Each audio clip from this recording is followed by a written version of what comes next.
Assalamualaikum Mbak Tita. Waalaikumsalam Ki. Bagaimana kabarnya Mbak Tita? Alhamdulillah sehat Ki. Gimana kabarnya Mbak Ki? Alhamdulillah sehat juga Bu.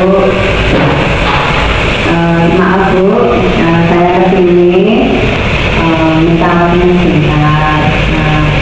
Saya menunggu waktunya Ibu. Apakah Ibu ingin bersedia untuk saya wawancarai? Silakan dengan senang hati monggo. Karena di sini terkait dengan tugas saya Ibu di program Guru Penggerak. Di sini saya bertugas untuk mewawancarai Ibu terkait dengan dilema etika dan rujukan moral. Itu Ibu ya. Maaf ganggu ya Bu ya. Monggo nggak apa-apa. Nah, selama ini Bu, bagaimana Ibu dapat mengidentifikasi kasus-kasus yang merupakan dilema etika ataupun rujukan moral? Saya melihat dari sudut pandang moral dan hukum, apabila kasus tersebut melanggar hukum, maka sudah tentu benar lawan salah. Namun jika masih bisa dikatakan benar, lawan benar, masalah tersebut adalah dilema etika. Bisa saya minta contohnya Bu, bisa diungkapkan untuk contoh-contoh kasus etika, dilema etika ataupun rujukan moral seperti itu. Ada beberapa yang terlambat dalam pembayaran administrasi sekolah dikarenakan orang tuanya ada yang sedang sakit, maka pengambilan keputusan dari saya kasus ini saya memberi keringanan waktu untuk anak tersebut atau tenggang waktu Pengambilan keputusan yang Ibu ambil ini untuk meringankan anak tersebut untuk menunda pembayaran. Karena waktunya agak lama. Oh iya, itu contohnya Bu ya. Untuk pertanyaan selanjutnya ini, selama ini bagaimana Ibu menjalankan pengambilan keputusan di sekolah, terutama untuk kasus-kasus di mana ada dua kepentingan yang sama benar atau sama-sama mengandung nilai kebajikan ini? Selama ini saya melakukan identifikasi kasus dari berbagai sudut pandang, kemudian menimbang secara matang mana yang paling benar dan keputusan tersebut menguntungkan banyak orang atau tidak ada yang dirugikan. Jadi mengidentifikasi untuk masalah tersebut.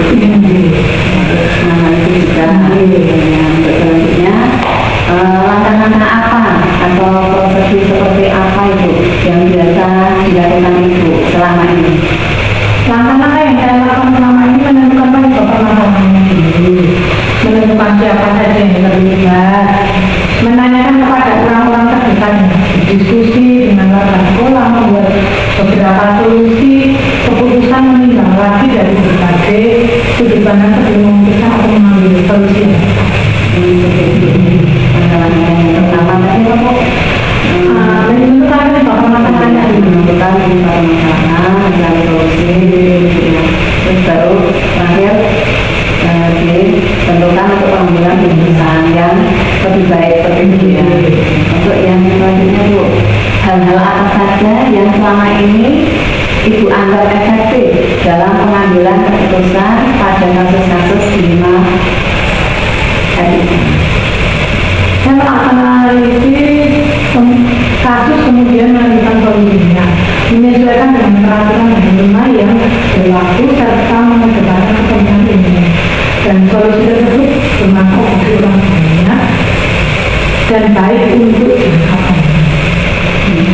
Selanjutnya Bu, hal-hal apa saja yang selama ini merupakan tantangan Bu, tantangan dalam pengambilan keputusan pada kasus-kasus dilema etika ataupun rujukan moral? Tantangannya ya Bu, dalam mengambil keputusan adalah mencari keputusan yang tepat terbaik karena keduanya merupakan masalah yang sama-sama benar. Dalam mengambil keputusan harus menguntungkan kedua belah pihak, tidak ada yang dirugikan salah satunya. Keputusan mengambil keputusan yang tepat, ya, tidak ada yang dirugikan salah satu dengan yang lainnya.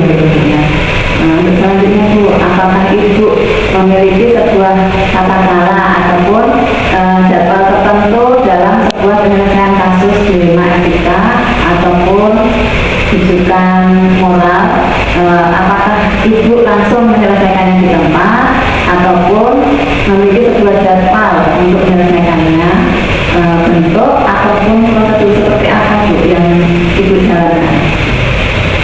Untuk memutuskan masalah yang ini, biasanya langsung saya putuskan jika masalah itu berat, karena aku langkah yang sudah saya berikan tadi. Berarti langkah yang pertama Yang membuat keputusan yang tidak merugikan ya satu sama lain.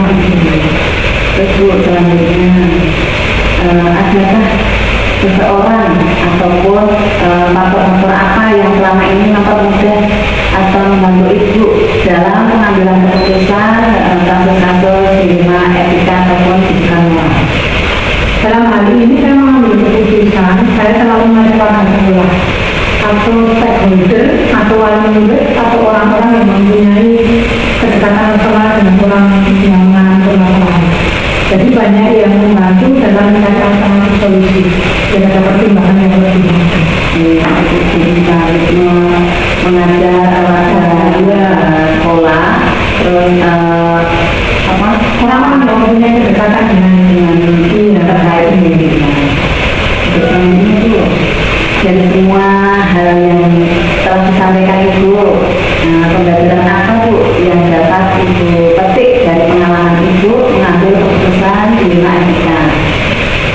pelajaran yang dapat diambil, saya jadi menjadikan saya lebih bijaksana dalam mengambil sebuah permasalahan untuk dijadikan pertimbangan menentukan solusi yang tepat dan terbaik.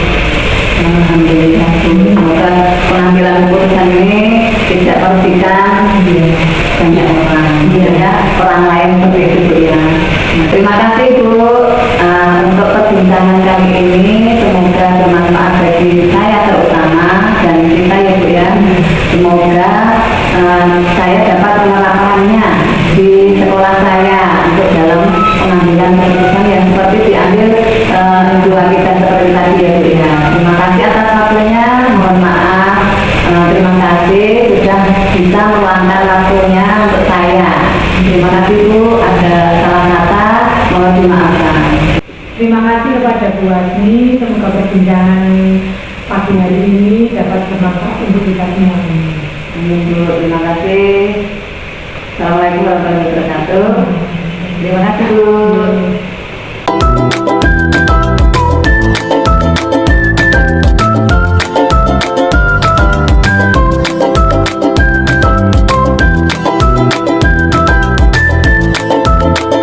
Assalamualaikum Bu Dwi. Waalaikumsalam Bu Asmi. Bagaimana kabarnya hari ini Bu Dwi? Alhamdulillah baik. Maaf Bu, ini mengganggu waktunya. Di sini saya terkait dengan program bola. Jadi saya mempunyai tugas untuk mewawancarai Ibu selaku kepala sekolah. Bisa minta waktunya sebentar ya Bu ya. Selama ini Ibu menjadi kepala sekolah, bagaimana Ibu dapat mengidentifikasi kasus-kasus yang merupakan dilema etika atau rujukan moral?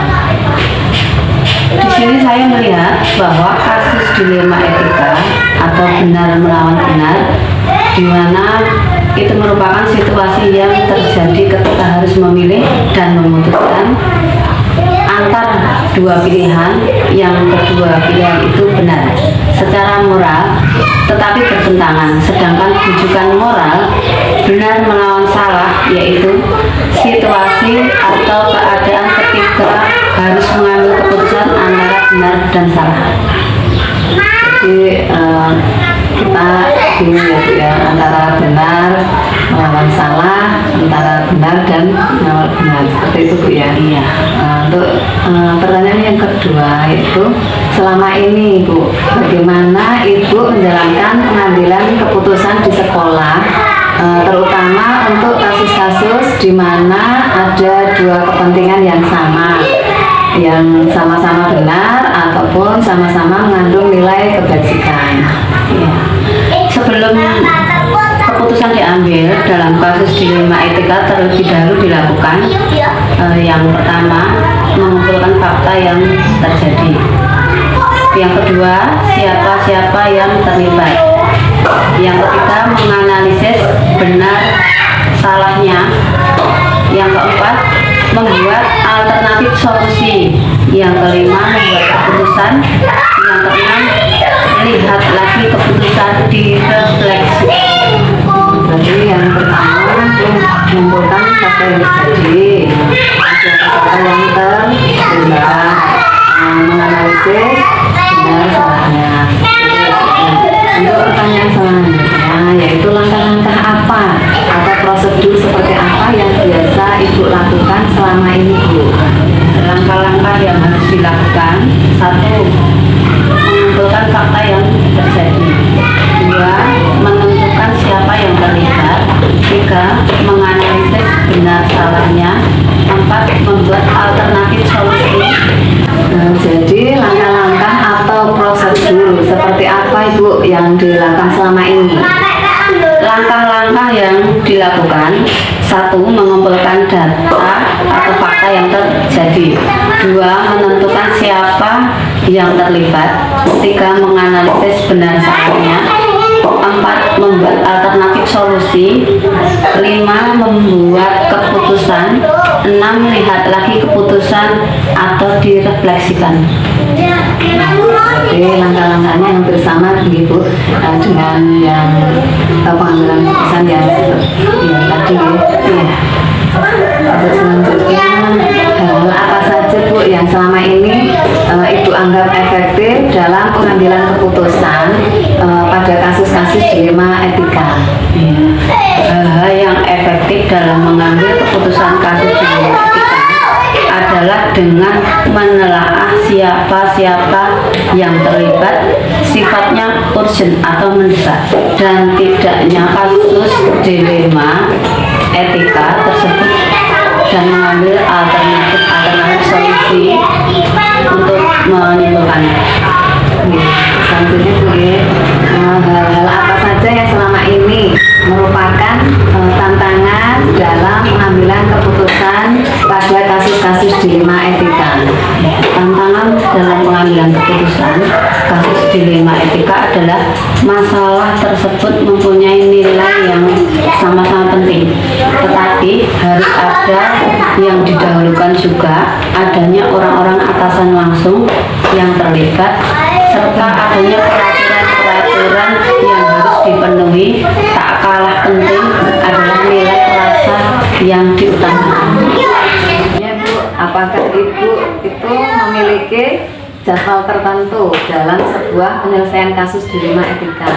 Apakah langsung menyelesaikan ataupun menyelesaikannya di tempat, atau memiliki sebuah jadwal untuk menyelesaikannya? Bentuk atau prosedur seperti apa Ibu, untuk bisa dijelaskan Ibu?